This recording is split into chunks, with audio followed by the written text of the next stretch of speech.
नमस्कार, आप देख रहे हैं IITM उन्मेष, जहां हर सप्ताह हम आपके लिए लाते हैं देश दुनिया की सबसे ताज़ा और अहम खबरें।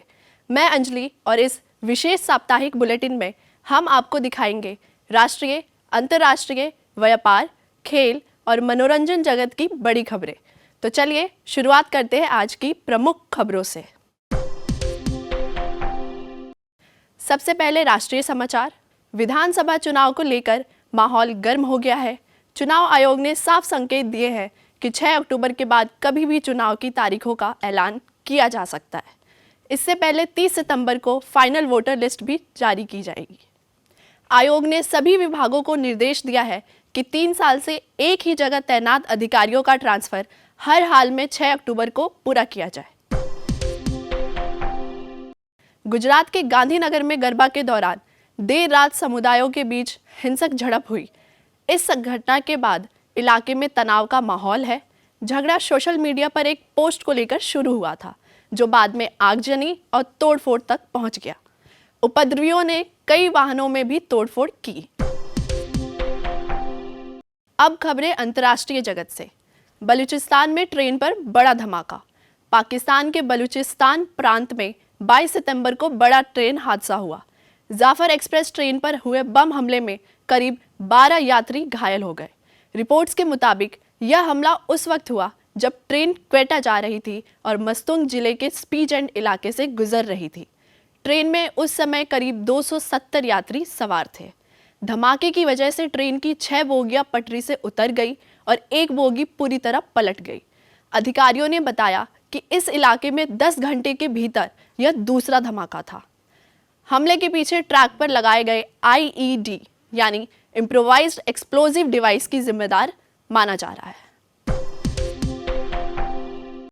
फिनलैंड के राष्ट्रपति का भारत पर बड़ा बयान। फिनलैंड के राष्ट्रपति अलेक्जेंडर स्टब ने कहा कि भारत एक उभरती हुई महाशक्ति है और उसे रूस या चीन की तरह नहीं देखा जा सकता। हेलेंस्की सिक्योरिटी फोरम 2025 की बैठक में स्टब ने पश्चिमी देशों से अपील की कि वे भारत यानी दिल्ली के साथ और गहरे संबंध बनाएं। स्टब ने साफ कहा कि विदेश नीति में भारत को सम्मान और सहयोग की जरूरत है। आपको बता दें कि इससे पहले भी उन्होंने पिछले महीने इसी तरह का बयान दिया था और भारत के बढ़ते वैश्विक प्रभाव का चर्चा की। अब रुख करते हैं व्यापार जगत की खबरों की ओर। सोना चांदी के दामों में गिरावट। सोने और चांदी की कीमतों में तेज गिरावट दर्ज की गई है। 23 सितंबर से शुरू हुई गिरावट का असर अभी भी जारी है। Indian Boolean and jewellers association के मुताबिक 10 ग्राम 24 कैरेट सोना 730 रुपये गिरकर 1,13,584 रुपये पर आ गया है, जबकि इससे पहले ये 1,14,314 रुपये पर था, जो इसका ऑल टाइम हाई भी माना जा रहा है। वहीं चांदी भी 1,178 रुपये गिरकर 1,34,089 रुपये प्रति किलोग्राम पर पहुंच गई है। शेयर मार्केट में गिरावट।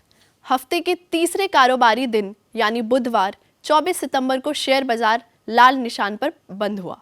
सेंसेक्स 386 अंक गिरकर 81,716 पर बंद हुआ, जबकि निफ्टी भी 113 अंक लुढ़क कर 25,057 पर आ गया। सेंसेक्स के 30 में से 22 शेयरों में गिरावट दर्ज की गई। टाटा मोटर्स, BEL और अल्ट्राटेक सीमेंट के शेयर सबसे ज़्यादा प्रभावित रहे। वहीं NSE के सेक्टोरल इंडाइसेस में रियल्टी, ऑटो, IT और मीडिया सेक्टर के सबसे बड़ी गिरावट देखने को मिली। अब रुख करते हैं खेल की दुनिया की ओर। कर्नाटक के मैसूर में राज्य दशहरा CM कप खेलों की शानदार शुरुआत हुई। इस खेल महोत्सव का उद्घाटन अंतर्राष्ट्रीय रेसलर और विधायक विनेश फोगाट ने किया। इस मौके पर कर्नाटक के मुख्यमंत्री सिद्धारमैया समेत कई मंत्री मौजूद रहे। CM ने विनेश फोगाट को खिलाड़ी के रूप में सम्मानित भी किया। और अब बारी है मनोरंजन की ताज़ा खबरों की। जुबिन गर्ग की अस्थियां अब ऑनलाइन उपलब्ध। असम सरकार ने बड़ा ऐलान किया है। मशहूर गायक और संगीतकार जुबिन गर्ग की अस्थियां अब ऑनलाइन आवेदन प्रक्रिया के जरिए संगठनों और व्यक्तियों को उपलब्ध कराई जाएंगी। राज्य के शिक्षा मंत्री रनोज पेगू ने कहा कि इसके लिए एक सरल पोर्टल शुरू किया जाएगा। आवेदन पर नज़र रखने और प्रक्रिया की निगरानी का काम सांस्कृतिक विभाग करेगा। अगर संगठनों को अस्थियां मिलने के बाद कुछ भाग बचता है तो व्यक्तिगत इच्छुक लोगों को भी आवेदन करने का मौका मिलेगा। 71वें राष्ट्रीय फिल्म पुरस्कार, शाहरुख खान को पहली बार सम्मान। दिल्ली के विज्ञान भवन में मंगलवार को 71वें राष्ट्रीय फिल्म पुरस्कार समारोह का आयोजन हुआ। इस मौके पर बॉलीवुड सुपरस्टार शाहरुख खान को उनके करियर का पहला राष्ट्रीय फिल्म पुरस्कार मिला। शाहरुख के 33 साल लंबे फिल्मी सफर में ये पहला राष्ट्रीय पुरस्कार है, इसलिए यह पल बेहद खास माना जा रहा है। इसके साथ ही अभिनेता विक्रांत मैसी को उनके फिल्म 12वीं फेल में दमदार अभिनय के लिए बेस्ट एक्टर अवार्ड भी दिया गया।